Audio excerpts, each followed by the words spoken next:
اگر اس سے باہر نکل کر بات کی تو بھی اعتکاف ٹوٹ جاتا ہے. لہٰذا بہت احتیاط اس میں کرنی چاہیے, اور کوئی بہت زیادہ گپ شپ اور یہ اس قسم کی چیزیں اعتکاف میں نہیں ہونی چاہیے. زیادہ سے زیادہ اللہ کو یاد کیا جانا چاہیے. اور نبی کریم صلی اللہ علیہ وآلہ وسلم کی ایک طویل حدیث مبارکہ ہے جس میں تین دفعہ ایک ہی بات مختلف حوالوں سے کی گئی. اس میں پہلی بات آپ صلی اللہ علیہ وسلم نے ارشاد فرمایا کہ من صام رمضان ایمانا و احتسابا غفر له ما تقدم من ذنبه وما تأخر, کہ جس نے ایمان اور احتساب کے ساتھ اپنی سیلف اکاؤنٹیبلٹی کے ساتھ بہت خیال رکھتے ہوئے ایمان کی حالت میں روزہ رکھا تو اللہ نے اس کے اگلے اور پچھلے گناہوں کو معاف کر دیا. اسی حدیث مبارکہ میں آگے چل کے اللہ تعالیٰ ارشاد فرما رہے ہیں, یہ سٹیپ بائی سٹیپ بتایا جا رہا ہے کیا ہے. من قام رمضان ایمانا واحتسابا غفر له ما تقدم من ذنبک وما تأخر, جس نے رمضان کی راتوں کو قیام کیا ایمان اور احتساب کے ساتھ اس کے گناہوں کو معاف کر دیا گیا. پھر وہ جو اس کا یہ جو آخری عشرہ اور اس آخری عشرے کی وہ خوبصورت رات, اس کے بارے میں ارشاد فرمایا کہ من قام فی لیلۃ القدر غفر له ما تقدم من ذنبه وما تأخر, جس نے لیلۃ القدر کے دن قیام کیا اس کے گناہ اللہ تعالیٰ معاف کر دیتے ہیں. وہ فارسی میں ایک بڑی خوبصورت بات کسی نے کہی کہ رحمت خدا بہانہ می جوید, کہ اللہ کی رحمت کوئی اس سے قیمت نہیں طلب کر رہی انسان سے, وہ تو بہانہ چاہتی ہے. وہ اللہ تعالیٰ تو کوئی یعنی جیسے نبی کریم صلی اللہ علیہ وسلم نے حدیث قدسی میں ارشاد فرمایا کہ اللہ سے رو کر مانگو, رونا نہ آئے تو رونی شکل بنا لو. بالکل بالکل, تو اس کو بھی اللہ تعالیٰ قبول کرتے ہیں. یہی وہی علامہ اقبال کا شعر راضیہ بھی سنایا کرتے ہیں, ہم تو مائل بکرم ہیں کوئی سائل ہی نہیں, کہ مانگنے والا جو ہے وہ اس کا سوال ہونا چاہیے, اللہ کی رحمت جو ہے وہ جوبن پہ ہے. اچھا رابعہ, سب سے ہی میرا سوال ہے, آپ سب اس کے بارے میں خواتین کے حوالے سے اسپیسیفک میں پوچھنا چاہوں گی کہ یہ اعزاز بھی صرف مردوں کو حاصل ہے کیا, کہ وہ معتکف ہو سکتے ہیں؟ خواتین کیا کریں جب کہ ان کی ذمہ داریاں کچھ اس طرح کی ہوتی ہیں. لیکن ہمیں حضرت مریم علیہ السلام کا ذکر ملتا ہے کہ ایک گوشے میں الگ ہو کر وہ تنہائی میں عبادت کیا کرتی تھیں, اور ان کا جو ہے عبادت کا قرآن پاک نے ایک احوال پورا ایک منظر کشی کی ہے اس کی. لیکن ہمیں رسول پاک صلی اللہ علیہ وسلم کی زوجہ محترمہ سے یا ازواج مطہرات سے کیا ملتا ہے کہ کیسے عورت کیسے مینٹین کرے؟ بالکل, خلوت نشینی جو ہے وہ ایک ایسی چیز ہے کہ جس کا ویسے ہی بہت زیادہ ثواب ہے, اور مخلوق خدا سے جب انسان کرتا ہے رب تعالیٰ سے اس کا جو تعلق ہے وہ مضبوط ہوتا ہے. اس لیے قرآن پاک میں جب ہم دیکھتے ہیں حضرت مریم علیہ السلام کی جو خلوت نشینی ہے اس کا بھی ذکر آتا ہے. حضرت موسیٰ علیہ السلام کی جو خلوت نشینی ہے کوہ طور کے اوپر, بالکل 40 راتوں کی, وہ بھی اس کا بھی ذکر تذکرہ ملتا ہے. اور پھر نبی کریم صلی اللہ علیہ وآلہ وسلم کا اپنا رجحان جو تھا وہ خلوت نشینی کی طرف بہت زیادہ تھا. اس لیے غار حرا میں وہ کئی دن کے لیے چلے جاتے اور وہاں پر جا کر اللہ تعالیٰ کی عبادت میں, غور و فکر میں, مراقبہ میں جو ہے وہ بسر کیا کرتے. اب جو ازواج مطہرات تھیں نبی کریم صلی اللہ علیہ وآلہ وسلم کے بعد بھی اور ان کے ساتھ بھی, وہ بھی اکثر اعتکاف جو ہے وہ کیا کرتی تھی, اور بعد میں ان کا باقاعدہ یہ معمول رہا کہ وہ اعتکاف کیا کرتی. اب خواتین کے لیے یہ ہے کہ اگر تو خواتین کے لیے کہیں پہ اسپیسیفک اسپیس جو ہے وہ مخصوص کر دی گئی ہے تو وہ وہاں پر اعتکاف کر سکتی ہیں, لیکن افضل یہ ہے کہ گھر میں جس جگہ پر وہ نماز پڑھتی ہیں اس جگہ پر وہ اعتکاف کریں. اور خواتین کے لیے بھی اعتکاف کی اسی طرح فضیلت ہے جس طرح مردوں کے لیے فضیلت ہے, بلکہ خواتین کے لیے تو دیکھیں کہ اس نے اپنے گھر میں بچوں کو بھی دیکھنا ہے, ہسبینڈ کو بھی دیکھنا ہے, اور اس کے ساتھ ساتھ پھر وہ اللہ تعالیٰ سے اپنا ایک تعلق جو ہے وہ بھی مضبوط کرنا چاہ رہی ہے. تو خواتین کے لیے تو میں سمجھتی ہوں کہ جو اللہ تعالیٰ نے بھی بلکہ اس کی ایک ذات اس طرح کی بنائی ہے کہ ایک وہ دوسروں کے لیے رمضان میں بہت زیادہ پریپریشنز بھی کر رہی ہوتی ہے, اور دوسری طرف یوزلی فوکل پرسن وہی ہوتی ہے. سب جو رمضان کی ساری روٹین جو ہے اس کی مینجمنٹ یوزلی خاتون خانہ کے سر ہوتی ہے. تو راضیہ اتنی ذمہ داریوں کے ساتھ 10 دن کے لیے اگر خاتون معتکف ہو جائے, بعض اوقات کوئی اور خاتون نہیں ہوتی گھر میں, تو وہ حالات اس کو اجازت نہیں دے رہے ہوتے. کیا کوئی شارٹ ٹرم بھی, کئی لوگوں سے میں نے سنا کہ آپ 2 دن کے لیے بھی چاہیں تو اعتکاف کر سکتے ہیں, 2 گھنٹے کے لیے بھی نیت کر کے خواتین اعتکاف کر سکتی ہیں, کیا اس میں کوئی صداقت ہے؟ بالکل فرا, دیکھیں ایک جو حدیث پاک آقا دو جہاں صلی اللہ علیہ وسلم کی موجود ہے, اس میں ہمیں اس طرف اشارہ اس حساب سے ملتا ہے کہ آپ صلی اللہ علیہ وسلم نے فرمایا کہ اگر کوئی شخص جو ہے آخری عشرے میں ایک دن کا اعتکاف کرتا ہے تو اس کو بھی اتنا ثواب ملتا ہے کہ جس طرح سے کہ یعنی 3 خندقیں اس کے اور دوزخ کے درمیان کھود دی جائیں. اور ایک خندق کا فاصلہ دوسری خندق سے اتنا ہے جس طرح سے مشرق کا فاصلہ مغرب سے ہے.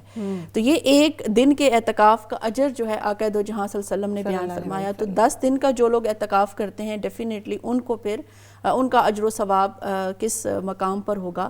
تو خواتین کے لیے اب یہ ہے کہ گھر میں ظاہر سی بات ہے جو بزرگ خواتین ہوتی ہیں ان کے اوپر تو اتنی زیادہ ذمہ داری نہیں ہوتی ہے, تو وہ اگر اپنے آپ کو 10 دن اعتکاف کے لیے سپیئر کر سکتی ہیں تو وہ ضرور کریں. لیکن وہ خواتین جن کے چھوٹے بچے ہیں, گھر کے معاملات, سحری افطاری, دیگر معاملات سارا انہوں نے دیکھنا ہے, تو اگر وہ پورے دن کا بھی اعتکاف نہیں کر سکتی نا تو کم از کم دن میں آدھا گھنٹہ نکال لیں, 1 گھنٹہ نکال لیں جس میں ان کا فوکس صرف اللہ رب العزت کی ذات ہو.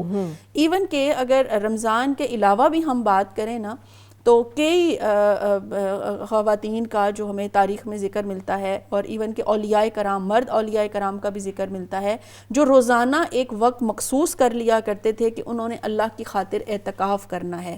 اور وہ مسنون اعتکاف تو نہیں ہے لیکن اس کو ہم نفلی اعتکاف میں شامل کرتے ہیں. اس کا مقصد صرف یہ ہوتا ہے کہ یہ جو گھنٹے ہیں, یہ جو لمحے ہیں, یہ جو وقت ہے, یہ وقت ہم نے خالص اللہ کی رضا کی خاطر مخصوص کر لینا ہے. کیونکہ فرح یہاں میں ایک بات کی طرف ضرور اشارہ کرنا چاہوں گی کہ بیسیکلی ہمیں یہ سمجھنا ہے کہ اعتکاف کا مقصد ہے کیا. وہ ہمیں ان 10 دنوں میں بھی مل سکتا ہے. اگر 10 دن کا اعتکاف نہیں کر سکتے, 3 دن کا کر لیں, 5 کا کر لیں, 7 کا کر لیں, 2 کا کر لیں, 1 کا کر لیں. مقصد جاننا ضروری ہے. وہ کیا مقصد ہے کہ بنیادی طور پر انسان کا یہ جو وجود ہے نا, یہ جسم اور روح سے مل کر بنا ہے. اب جب ہم جسم کی زیبائش کی خاطر تو بہت سارا کام کرتے ہیں, لیکن ہمیں ساتھ ساتھ روح کی تقویٰ کے لیے, روح کی طہارت کے لیے, روح کی زیبائش و آسائش کے لیے بھی ہمیں کچھ نہ کچھ جو ہے وہ کرنا ہے. اور وہ کس طرح سے ہوتا ہے؟ اب جسم تو آپ کا خوراک کے ذریعے اس کو خوبصورت بنا کر, خوبصورت لباس پہنا کر آپ اس طرح سے خوبصورت کرتے ہیں, لیکن روح آپ کی خوبصورت ہوتی ہے عبادت کے ذریعے. روح آپ کی خوبصورت اس وقت ہوتی ہے جب آپ کا تعلق اللہ سے بنتا ہے, اور اس کا بہترین جو ذریعہ ہوتا ہے وہ آپ کے لیے اعتکاف ہے. اور وہ آپ کا وقت, آپ کی ذمہ داریاں, آپ کے فرائض آپ کو جتنا اجازت دیتے ہیں اور آپ خالص اللہ کی رضا کی خاطر جتنی دیر اعتکاف کر سکتے ہیں, وہ میں کہوں گی خواتین ضرور. ڈاکٹر صاحب بھی کچھ کہنا چاہ رہے تھے. جی میں عرض کروں کہ خواتین کو بھی ساری اپورچونیٹیز اللہ رب العزت نے عطا کی ہوئی ہیں, اور جو ایک فرق جو میں ناظرین کے گوش گزار کرنا چاہوں گا وہ یہ ہے کہ ایک ہے سنت اعتکاف, ایک ہے نفل اعتکاف. ٹھیک ہے. نفل اعتکاف کسی بھی وقت کیا جا سکتا ہے, جیسے محترمہ کہہ رہی تھیں کسی دیر کے لیے کیا جا سکتا ہے. جب بھی آپ جائے نماز پر بیٹھیں یا مسجد کے اندر جائیں تو وہ نفل اعتکاف کی نیت کر سکتے ہیں. لیکن یہ اسپیسیفک جو اعتکاف ہے, جو سنت اعتکاف جو تسلسل کے ساتھ نبی کریم صلی اللہ علیہ وسلم نے کیا ہے, یہ روزے کی حالت میں اور مسجد کے اندر یا معتکف کے اندر ہی کیا جا سکتا ہے.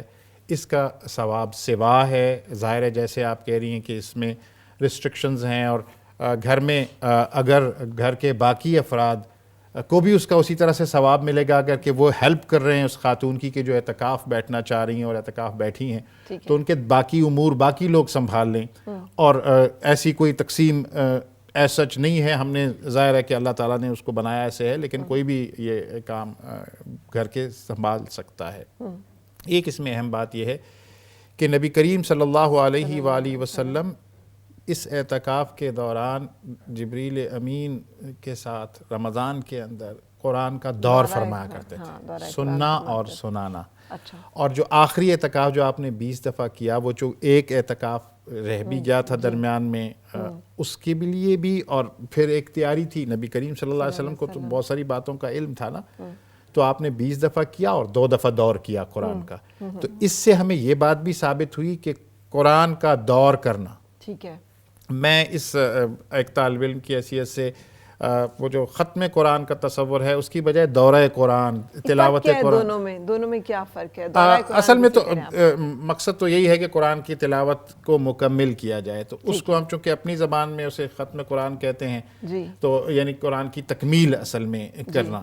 اور اردو میں ایک دیکھیں ختم کا جو خاطب النبیین جیسے آخری جس پر اختتام ہو جاتا ہے وہ معنی بھی نکلتا ہے. تو ہم اسے اسی خوبصورت انداز میں کیوں نہ کہیں کہ نبی کریم صلی اللہ علیہ وآلہ وسلم نے دورہ قرآن کیا, تلاوت قرآن کی, اور پھر اس دورے کی سبسٹیٹیوٹ کے طور پر اب ظاہر ہے کہ نہ وہ جبریل امین نے آنا ہے, نبی کریم صلی اللہ علیہ وسلم کا ظاہری طور پر وصال ہو چکا ہے, تو اس میں پھر یہ سبسٹیٹیوٹ ہوتا ہے قیام فی اللیل کا بھی کہ قرآن کو تراویح کی نماز کے اندر سنا اور سنایا جاتا ہے, ٹھیک ہے, اور قرآن کو جیسے پڑھنے کا ثواب ہے اسی طرح سے سننے کا ثواب ہے. صحیح. تو یہ سارا اہتمام اگر ہم کریں اعتکاف کے دوران کہ زیادہ تلاوت کے ساتھ وقت گزاریں, اور پھر یہاں میں یہ بھی گوش گزار کرنا چاہوں گا ناظرین کے کہ قرآن کی تلاوت کا اپنا ایک ثواب ہے, لیکن اصل مقصد قرآن کو سمجھنا ہے. میں یہی سی بات آپ سے پوچھنا چاہ رہی تھی کہ رسول پاک صلی اللہ علیہ وسلم عربی اللسان تھے,